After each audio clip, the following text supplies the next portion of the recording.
नमस्कार, one India Hindi में आपका स्वागत है। मैं हूं राधिका।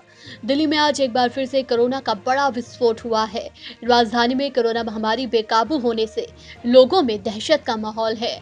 दिल्ली सरकार के हेल्थ बुलेटिन के मुताबिक बीते 24 घंटे में कोरोना के 4099 केस सामने आए हैं, जो कि रविवार के मुकाबले 28% ज्यादा हैं। इसके साथ ही राज्य में संक्रमण दर बढ़कर 6.46% पर पहुंच गई है। पिछले 24 घंटे में एक संक्रमित की मौत भी हुई है, जबकि 1509 मरीज ठीक हुए हैं। तो वहीं अब एक्टिव केस बढ़कर 10,986 हो चुके हैं।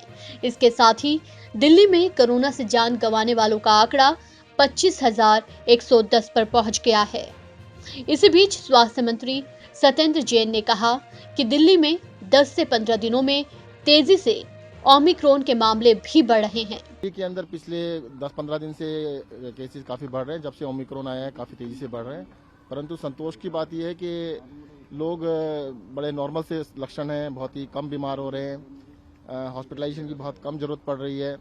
पिछली बार जब इतने लोग पेशेंट होते थे बीमार, तो बहुत बड़ी संख्या में लोग हॉस्पिटल में होते थे।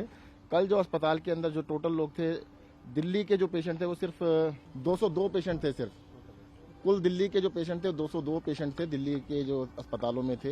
तो इतनी बड़ी संख्या में आने के बावजूद भी बड़े संतोष की बात है। तो ज़्यादा लोगों को घबराने की जरूरत नहीं, सतर्क रहने की जरूरत है।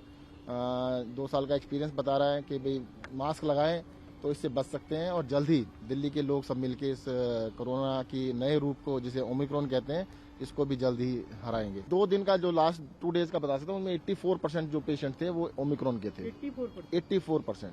अगर पूरे महीने का निकालते हैं तो फिर वो कम हो जाता है। पूरे महीने की जरूरत नहीं है, क्योंकि ट्रेंड ये आ रहा है कि अब जो केसेस आ रहे हैं वो ज्यादातर ओमिक्रॉन के हैं। आपको बता दें कि दिल्ली में संक्रमितों का कुल आंकड़ा महामारी की शुरुआत से लेकर अब तक 14,58,220 हो चुका है। इनमें से 14,22,124 मरीज संक्रमण से उबर चुके हैं।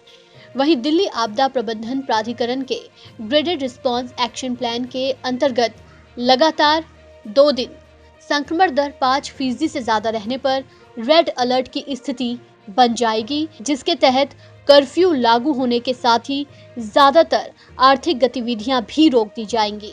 तो वहीं उधर नए साल के बाद गोवा में भी कोरोना के केस बढ़ रहे हैं।